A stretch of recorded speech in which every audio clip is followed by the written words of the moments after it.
Sawasdee krap, rise and shine, and welcome to the morning edition of NBT World Brief. I'm Surapan Lautaranarit. The Prime Minister has paid tribute to two Thai soldiers killed in a recent clash in Surin province, expressing hope the fighting will now ease and that no further lives will be lost. Prime Minister Anutin Chanvirakul has presided over a military honor ceremony to send home the remains of two soldiers killed in combat at Hill 350 near THAI-CAMBODIan Temple in Surin province. The two servicemen, Sergeant Major Samreung Klang Prakon and Private Panupat Sausa of the 23rd Infantry Regiment, were killed during clashes on December 16th. Their bodies could only be recovered after fighting at Hill 350 subsided. They have been placed under royal patronage with royal bathing rites and a royal cremation granted as a special honor by His Majesty King Mahawachiralongkorn. Speaking to reporters, the Prime Minister said Thai forces have successfully reclaimed targeted areas previously encroached upon, forcing opposing troops to retreat. He said this should lead to a reduction in violence and expressed hope that the two soldiers would be the last casualties. The Prime Minister paid his respects to the fallen soldiers, offered condolences to their families, and thanked them for their sacrifice in defense of the nation. Looking ahead to a special ASEAN foreign ministers meeting in Malaysia, he stressed that any ceasefire must begin with a clear halt to hostile actions. ประเทศไทยของเราก็ยืนอย่างมั่นคงประเทศไทยเราไม่ได้เป็นฝ่ายที่ผิดข้อตกลงหรือผิดสัญญา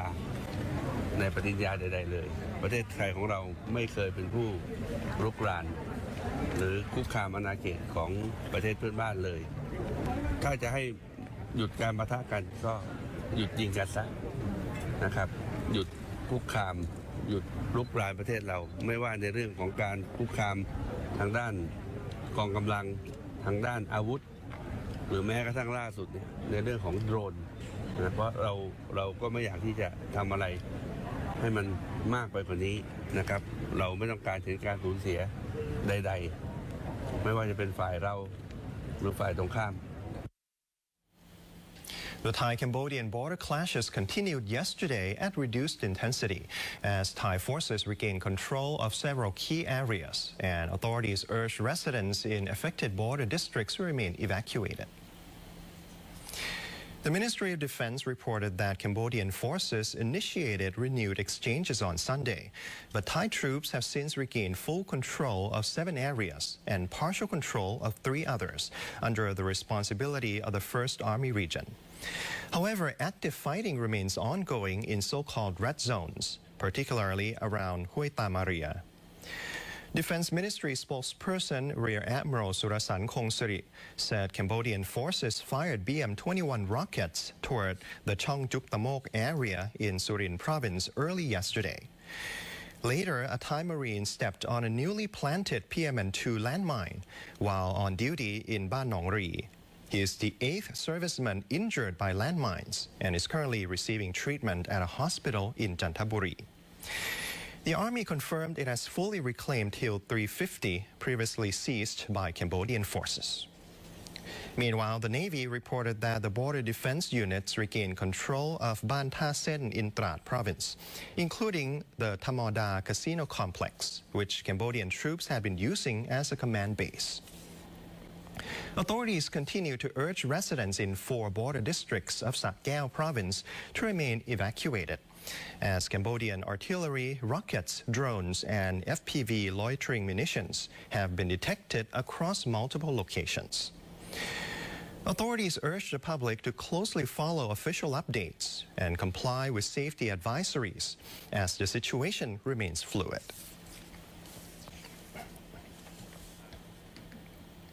Thailand's agricultural economy is expected to continue growing next year, but officials warn farmers will face mounting pressure from multiple global and domestic challenges.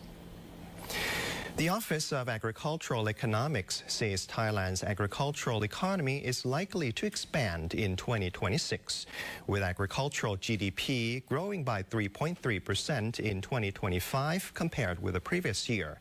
though farmers will face 5 major risk factors.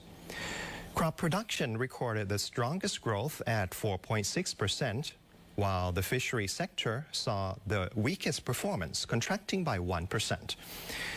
Looking ahead to 2026, agricultural GDP is forecast to grow between 2 and 3%, supported by rising global demand for food amid concerns over food security. However, the sector faces 5 key challenges: geopolitical conflicts, new trade barriers and product standards, climate volatility and natural disasters, the global push toward green growth, and labor shortages as Thailand moves toward an aging society. The Agriculture Ministry says it is responding with a 3-pronged strategy: boosting income, expanding markets, and creating new opportunities, while urging farmers to adapt by adopting technology and closely monitoring global risks, environmental changes, and trade volatility.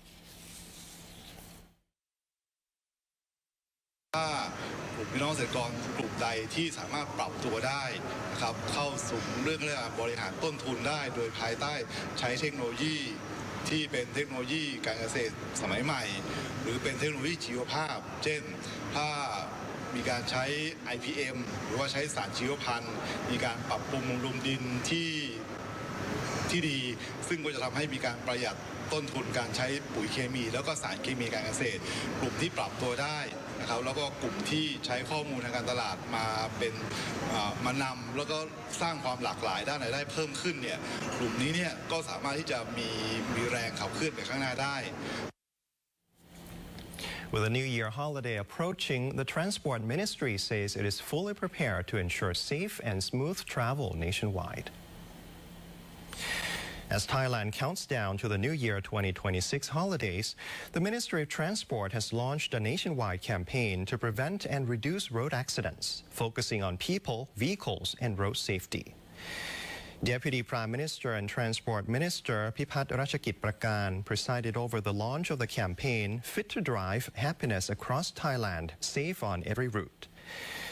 The Department of Land Transport is preparing to oversee passenger safety from departure to destination, deploying regular and additional buses, and setting up more than 200 service and support points across the country for both outbound and return travel. Authorities will also work closely with the Royal Thai Police and security agencies to manage traffic, enforce road discipline, promote helmet use, and crack down on drunk driving. Communities are being urged to help monitor safety on both main highways and secondary roads.